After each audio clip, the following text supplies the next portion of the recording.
Ya, pihak Roy Suryo memperlihatkan potongan video penangkapan oleh Polda Metro Jaya dalam sidang pra-peradilan. Dalam video tersebut, polisi masuk ke rumah Roy Suryo dan terlibat perdebatan.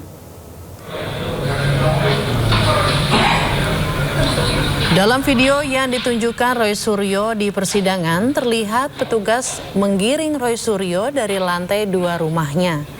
Menurut Roy Suryo, saat penangkapan, polisi tidak menunjukkan dokumen atau kertas terkait dengan penangkapan atau penggeledahan terhadap Roy Suryo.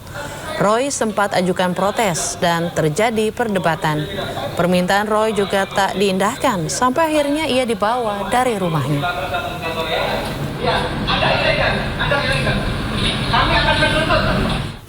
Pemirsa, rencananya hari ini sidang pra-peradilan atau perdana kasus fitnah Jasa Jokowi dengan terdakwa Tifauzia Tiasuma alias Dr. Tifa akan digelar dan disiarkan secara langsung. Namun izin siaran langsung tidak berlaku saat tahap pembuktian atau pemeriksaan saksi. Hal tersebut diungkapkan juru bicara Pengadilan Negeri Jakarta Timur, Immanuel, di kantor Pengadilan Negeri Jakarta Timur. Izin siaran langsung hanya berlaku pada tahapan tertentu, seperti pembacaan dakwaan, eksepsi, putusan sela, pembacaan tuntutan, pledoi, hingga pembacaan putusan akhir. Media tidak diperkenankan melakukan siaran langsung saat tahap pembuktian atau pemeriksaan saksi. Hal tersebut sesuai dengan aturan undang-undang yang menyatakan keterangan para saksi tidak saling mendengar. Terkait persidangan atas nama Tifauzia Tiasuma atau kita kenal dengan Dr. Tifa yang telah terjadwal besok jam 9 pagi tanggal 2 Juli 2026 tetap sebagaimana yang sudah ditetapkan oleh Majelis Hakim. Kemudian dalam koordinasi terakhir dengan pimpinan maupun Majelis Hakim, bagi rekan-rekan media yang besok melakukan peliputan sepanjang persidangan untuk pembacaan dakwaan, eksepsi atau perlawanan apabila ada sampai dengan putusan sela, juga untuk persidangan pembacaan tuntutan, pledoi sampai dengan putusan akhir, Pengadilan Negeri Jakarta Timur telah memperkenankan agar awak media melakukan peliputan secara live. Namun dalam tahap pembuktian nantinya dari Pengadilan Jakarta Timur menyatakan tidak diperkenankan live karena memang oleh undang-undang keterangan para saksi tidak saling mendengar. Ya, untuk mengetahui suasana sidang di sana, kami sudah terhubung dengan rekan kami Yasmin Nathania dan juru kamera Muhammad Zulkarnae dan Seto Pramono yang kini berada di Pengadilan Negeri Jakarta Timur. Ya, selamat pagi Yasmin. Terkait dengan sidang Dr. Tifa, apakah sudah dimulai? Silakan dengan laporan Anda. Ya, baik, selamat pagi Ayu Togi dan juga pemirsa. Hari ini Pengadilan Negeri Jakarta Timur akan menggelar sidang terhadap terdakwa Dr. Tifa dalam perkara dugaan pencemaran nama baik dan juga fitnah terkait tudingan ijazah palsu Presiden ke-7 RI Joko Widodo. Adapun untuk sidang baru akan dimulai rencananya pada pukul 9 waktu Indonesia Barat. Dan pun terkait dengan agenda adalah pembacaan surat dakwaan oleh jaksa penuntut umum. Sementara untuk situasi terkini di Pengadilan Negeri Jakarta Timur saat ini masih terpantau kondusif. Ayu Togi dan juga pemirsa, kami masih belum melihat kedatangan dari terdakwa ataupun pihak kuasa hukum. Kemudian juga terkait dengan antisipasi yang sudah dilakukan oleh pihak Pengadilan Negeri Jakarta Timur untuk menghindari membludaknya pengunjung, pihak pengadilan ini sudah menyiapkan tenda di halaman pengadilan agar masyarakat ini dapat mengikuti jalannya persidangan. Kemudian akses masuk ke kawasan pengadilan juga dibatasi. Tadi kami harus mengisi registrasi terlebih dahulu, kemudian mendapatkan semacam ID card khusus pers. Kemudian untuk area parkir di dalam lingkungan pengadilan juga ditutup selama persidangan berlangsung. Nah, terkait dengan pengamanan, berdasarkan pemantauan kami sejak pagi tadi, ratusan personil gabungan, khususnya dari pihak kepolisian juga sudah mulai berjaga. Tadi sudah melakukan apel di area Pengadilan Negeri Jakarta Timur ini. Terkait dengan ketentuan dari pihak pengadilan untuk media, ini diperkenankan untuk meliput dan juga melakukan siaran siaran langsung kecuali pada sudah memasuki tahap pembuktian, khususnya adalah pemeriksaan para saksi. Nanti kami akan kembali menginformasikan kepada Anda, Togi dan juga Ayu, terkait dengan perkembangan terkini dalam sidang perdana terhadap terdakwa Dr. Tifa hari ini. Ya, terima kasih Yasmin Atania yang melaporkan langsung dari Pengadilan Negeri Jakarta Timur. Selamat bertugas kembali. Kita informasi lainnya, bisa potongan komisi dari 20 ke 8% untuk ojek online atau ojol berlaku mulai hari ini 1 Juli 2026. Aturan baru potongan 8% ini adalah sebuah langkah konkret dari pemerintah demi mendongkrak kesejahteraan pengemudi ojek online di jalanan.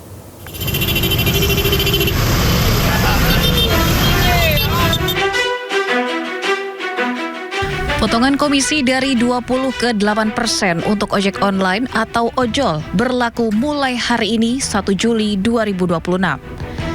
Adapun porsi pendapatan yang diterima mitra pengemudi meningkat menjadi 92% dari total tarif perjalanan, sementara perusahaan aplikasi hanya dapat mengenakan komisi maksimal 8%.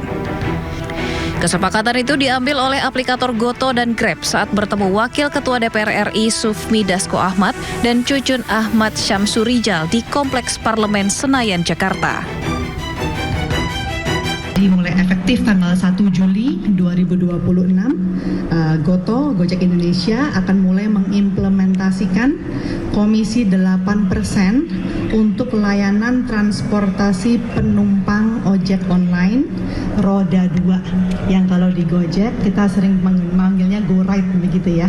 Jadi ini akan efektif sekali lagi tanggal 1 Juli tahun ini. Ingin menyampaikan bahwa Grab Indonesia akan mulai mengimplementasikan komisi 8% untuk layanan transportasi penumpang ojek online roda 2, kalau di Grab namanya Grab Bike, dan implementasi ini akan efektif dimulai tanggal 1 Juli 2026.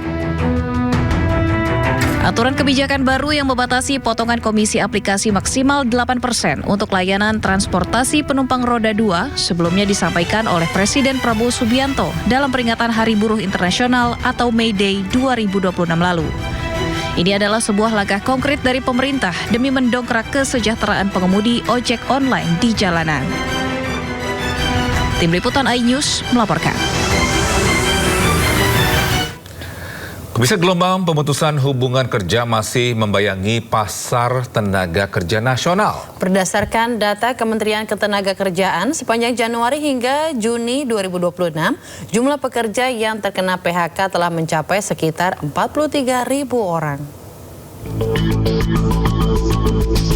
Gelombang pemutusan hubungan kerja masih membayangi pasar tenaga kerja nasional, di mana Kementerian Ketenagakerjaan mencatat jumlah pekerja yang terkena PHK sepanjang Januari hingga Juni 2026 telah mencapai sekitar 43.000 orang, dengan sektor industri manufaktur menjadi salah satu penyumbang terbesar. Angka tersebut merupakan hasil pemantauan yang dilakukan secara berkala melalui sistem data ketenagakerjaan yang diperbaharui setiap bulan oleh Pusat Data dan Informasi Kemenaker. Lonjakan PHK tersebut dipengaruhi oleh tekanan ekonomi yang tengah dihadapi dunia usaha akibat geopolitik yang berdampak pada stabilitas ekonomi dunia dan dalam negeri. Tak hanya itu, pelemahan nilai tukar rupiah yang berdampak pada tekanan biaya produksi juga ikut mempengaruhi kelangsungan industri di tanah air. Kepala Badan Perencanaan dan Pengembangan Ketenagakerjaan Kemenaker Anwar Sanusi mengatakan, meningkatnya jumlah PHK menjadi perhatian serius pemerintah. Karena itu Kemenaker tidak hanya melakukan pendataan, tetapi juga menyiapkan berbagai langkah mitigasi untuk mencegah bertambahnya jumlah pekerja yang kehilangan pekerjaan. Upaya tersebut dilakukan dengan memperkuat komunikasi antara pemerintah, pengusaha, dan serikat pekerja, agar berbagai persoalan hubungan industrial dapat diselesaikan sebelum berujung pada pemutusan hubungan kerja. Pemirsa, polemik potongan komisi ojek online kembali memanas. Nah, pemerintah mewacanakan aturan batas maksimal komisi di angka 8%, Ayu. Ya, Natogi dan pemirsa, ini pertanyaannya apakah ini benar-benar solusi untuk menyejahterakan driver atau justru akan memicu efek domino yang merugikan pengguna dan ekosistem digital kita. Dan kita akan mengulasnya dari perspektif kebijakan publik dan ekonomi bersama Direktur Riset Paramadina Public Policy Institute, Muhammad Fajar Anandi. Selamat pagi, Mas Fajar. Selamat pagi, Mas Fajar. Mbak Ayu. Ya, Mas Fajar, ini kan pakar transportasi sering bilang kita harus membatasi jumlah driver. Nah, tapi dari kacamata ekonomi, ini apakah pembatasan jumlah pekerja ini benar-benar solusi atau justru akan menciptakan ekonomi eksklusif di mana hanya orang tertentu yang bisa masuk ke pasar kerja? Pertanyaannya sulit, Mbak. Tapi memang kemudian kalau kita lihat profiling ekonomi kita, tidak mungkin kita membatasi sebenarnya. Karena memang kalau kita kaitkan langsung dengan skema kerja ojek online ini kan sebenarnya yang paling fleksibel dan yang memang kemudian keuntungan atau nilai tertingginya itu adalah fleksibilitas. Kalau kita lihat misalnya dibatasi, maka dengan kondisi ekonomi yang global yang memang kemudian tidak terlalu stabil, maka kemudian apakah mungkin ada alternatif lain misalnya kemudian bisa lebih menguntungkan. Toh memang kemudian angkatan kerja kita mayoritas masih pekerja informal. Dan ojek online ini juga masuk dalam kategori itu, tapi memang kelebihannya adalah fleksibilitas. Seringkali yang kita lupa, angkatan kerja itu sebenarnya agak sedikit eksklusif ya, misalnya ada usia yang dibatasi, ada jam kerja spesifik, kemudian ada kapasitas fisik yang juga misalnya harus prima atau apa. Tapi kalau ojek online ini kan fleksibel sekali. Contoh mungkin yang banyak terlewat dari kita adalah kalangan yang sudah cukup berumur gitu ya, berusia, apakah bisa masuk dalam angkatan kerja yang formal? Nggak semudah itu. Atau mungkin mereka yang sahabat tuli misalnya contohnya, apakah mungkin bisa masuk dalam angkatan kerja formal? Agak sulit rasanya. Tapi dengan kondisi yang ada sekarang, transportasi online ini, ekosistem ini menawarkan fleksibilitas itu sehingga kemudian masyarakat bisa berdaya walaupun memang dalam kerangka yang masih informal. Jadi kalau memang kemudian mau dibatasi dengan kondisi ekonomi yang seperti saat ini, rasanya ya tidak elok gitu kalau untuk dibatasi. Perlu mungkin kalau dibatasi ketika ada indikator atau ukuran yang jelas. Begitu Mas Togi, Mbak Ayu. Baik, Mas Fajar, ini berarti bisa dibilang apakah ini perubahan komisi ke 8% ini menguntungkan para ojol atau tidak sebenarnya? Kalau dari hitungan matematik dasar, maka sebenarnya ini menguntungkan gitu ya, karena kan potongannya berapapun yang dibayar oleh pelanggan, maka kemudian 92%-nya akan masuk langsung ke kantong pengemudi. Tapi tentu kita kan tidak bisa sekedar melihat dari kacamata yang sederhana, Mas. Karena memang 8% ini itu akan mengurangi margin dari perusahaan aplikator kan. Sedangkan perusahaan aplikator kan ya namanya perusahaan itu berhak untuk kemudian menarik margin sebagai profit. Nah, yang mengkhawatirkan adalah misalnya kemudian dengan skema ini tidak ada profit, bukan berkurang profitnya gitu, malah minus misalnya, tidak ada profit. Dan ketika minus misalnya, hal yang paling mudah untuk dilakukan adalah menaikkan harga. Kalau harga dinaikkan, ada dua kemungkinan. Yang pertama mungkin perjalanan jadi menurun, orderan jadi menurun, masyarakat jadi cari alternatif lain, dan kemudian kalau menurun terus ya pada akhirnya kan pendapatannya mitra malah jadi turun, mungkin dari persentase ya kurang. Persentase mungkin iya jadi tinggi, tapi kemudian dari angka kumulatif yang dibawa pulang mungkin lebih rendah. Nah ini yang kemudian mungkin ya baru hari kedua ya diterapkan, ya mungkin perlu menjadi perhatian untuk dilihat. Gitu Mas. Ya, ini untuk aplikasi sering yang kita tahu membuat program tarif ini murah nih atau nggak ada promo-promo ya, Mas Fajar ya. Tapi secara ekonom ini bukankah ini cara mereka melakukan predatory pricing untuk membunuh kompetisinya? Iya, kalau dibilang predatory ya terlalu berat prejudis ya? Mungkin kalau saya pikir jangan seperti itu mungkin ya, ini kan sebenarnya teknik dagang walaupun memang kemudian kalau dalam pasar bebas ya ini tergantung kepada kapasitas masing-masing seperti apa. Hanya memang kemudian yang terlalu ekstrim itu yang mungkin perlu menjadi perhatian. Ekstrim di sini gimana? Ekstrim dalam konteks misalnya terlalu murah sekali perusahaan yang memiliki kapasitas kapital yang lebih kuat, ya tentu dia akan bisa ini sebagai bentuk investment. Tapi untuk perusahaan yang kecil ya pasti akan kalah bersaing sehingga kemudian membunuh, nanti jadinya monopoli. Tapi di sisi lain juga yang perlu jadi perhatian adalah dengan angka yang terlalu murah misalnya seperti ini, konteks yang kemudian akan lebih banyak bekerja keras sebenarnya kan mitra. Nah, mitra itu yang kesejahteraannya juga perlu kita perhatikan sebenarnya.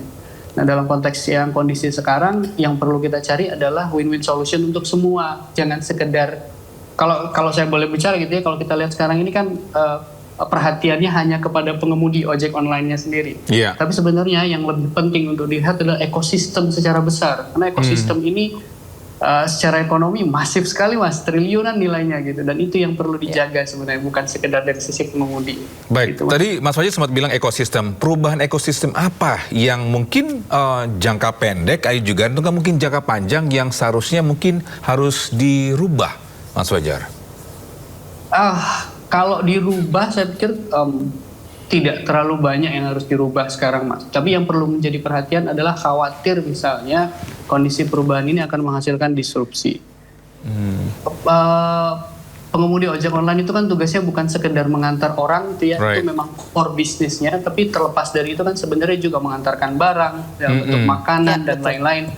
Nah itu ekosistem itu yang sebenarnya lebih besar dampak tidak langsungnya gitu ya, dari sisi misalnya UMKM itu kan menekan biaya produksi, biaya bisa dibilang biaya produksi, biaya operasional gitu ya, mempercepat lebih banyak exposure ke pasar sehingga kemudian kalau dikumulatifkan dampak ekonominya besar sekali. Dan selalu kalau kita bilang itu yang penikmat manfaat ini secara tidak langsung itu adalah UMKM, tapi sebenarnya korporasi-korporasi besar sekalipun misalnya food chain yang besar itu juga menikmati itu.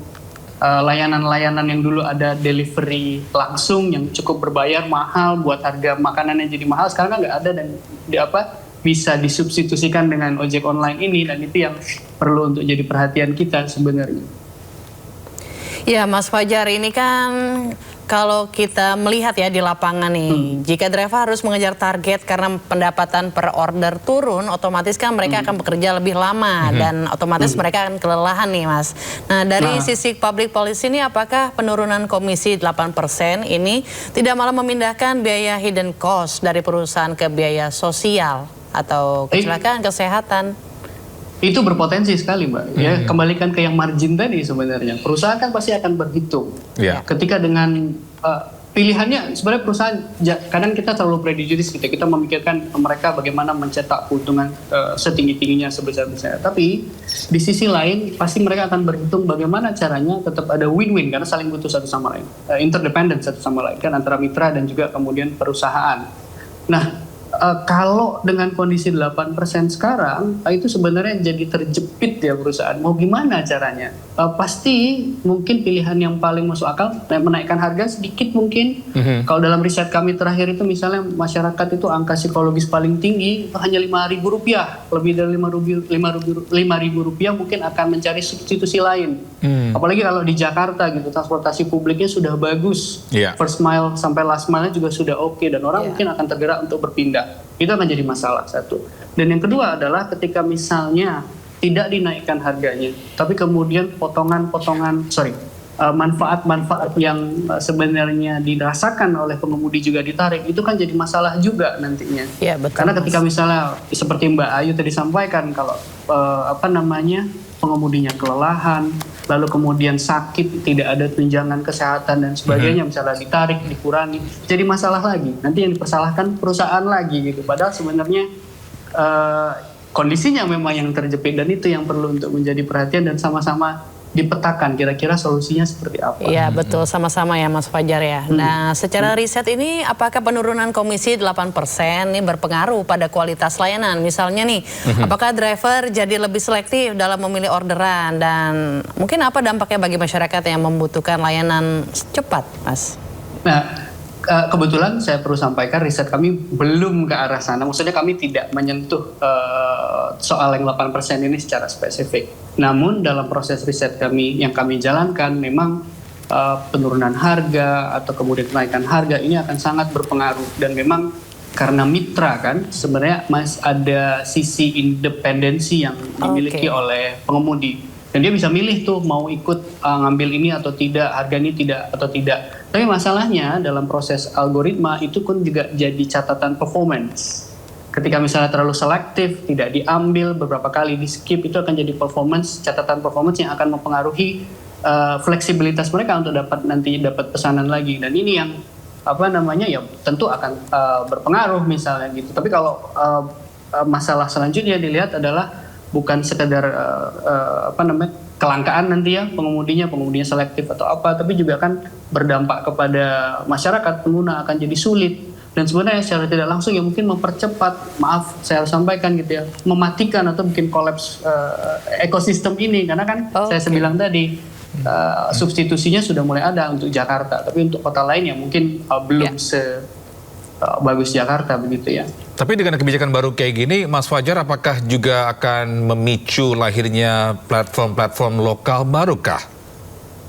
Kalau dari sudut pandang positif, mungkin saja seperti itu. Karena memang kan dalam pasar bebas gitu ya, kalau kita mau bilang kita di pasar bebas, tapi kan memang ekosistem ini bebas sebenarnya berkompetisi, selalu ada celah untuk inovasi, untuk melahirkan inovasi-inovasi tertentu. Tapi seperti apa saya belum tahu persis, tapi mungkin akan dimulai dari perusahaan yang aplikator yang sudah ada seperti saat ini. Misalnya kemudian mereka membuat lini service baru, let's say kemudian premium misalnya gitu ya, yang lebih menguntungkan atau seperti apa dan tidak masuk dalam kerangka 8% ini, bisa saja seperti itu. Karena kalau saya ambil analogi bisnis penerbangan ya Mbak, walaupun kelas ekonomi itu yang paling banyak jumlahnya, tapi yang paling menguntungkan kan sebenarnya bisnis dan first class yang sebenarnya sedikit jumlahnya. Nah mungkin itu bisa digunakan nanti. Tapi tentu yang perlu menjadi perhatian adalah nanti kita harus melihat secara komprehensif isi dari Kepres tentang 8% ini seperti apa. Toh pada akhirnya segala kebijakan perusahaan yang dilakukan ya harus tetap mengacu kepada ketentuan hukum yang berlaku kan seperti itu. Ya Mas Fajar, ini harapannya kita semua juga para driver ojol di lapangan gitu ya, berharap ini menguntungkan bagi semua pihak ya tentunya ya Mas Fajar. Ya terima kasih Mas Fajar, Muhammad Fajar Anandi, Direktur Riset Paramadina Public Policy Institute telah bergabung bersama kami di Sindo Today. Selamat pagi dan selamat beraktivitas kembali. Terima kasih Mas. Terima kasih masih bersama kami di Sindo Today. Pemirsa, Pengadilan Negeri Jakarta Selatan kembali menggelar sidang pra-peradilan Rosuryo dalam kasus ijazah palsu Joko Widodo. Sidang beragendakan mendengarkan keterangan saksi dan ahli. Kubu Roy Suryo mengajukan 3 saksi dalam sidang pra-peradilan Rabu siang. Para saksi dinilai Roy bisa membuktikan penangkapan dan penggeledahan yang dilakukan Polda Metro Jaya kepada dirinya tidak sesuai dengan prosedur. Selain itu, kubu Roy juga mengajukan 1 ahli dan menghadirkan barang bukti termasuk rekaman kamera pengawas. Dan sehari-hari ya biasa. Memang saksi-saksinya itu yang jelas ada yang memang dari rumah ya, dan ada yang mengetahui saat di Polda Metro Jaya ya, dan itu saksi yang memang ada di tempat kejadian. Pihak security tidak kita jadikan saksi ya. Kenapa? Karena pihak security itu tidak sekuritas saja tidak berani masuk rumah, mereka hanya di bawah. Ya gitu, jadi mereka percuma kalau nanti kita ajukan jadi saksi, kita juga nggak mau membohongi masyarakat. Kalau memang mereka tidak ada di atas, ya mereka nggak tahu. Nah kebetulan saksi ini ada di kejadian ketika di atas ya, ketika menyaksikan betul saya tidak boleh ganti baju, saya tidak boleh cuci muka, mandi saja nggak boleh, cuci muka aja nggak boleh, apalagi mandi.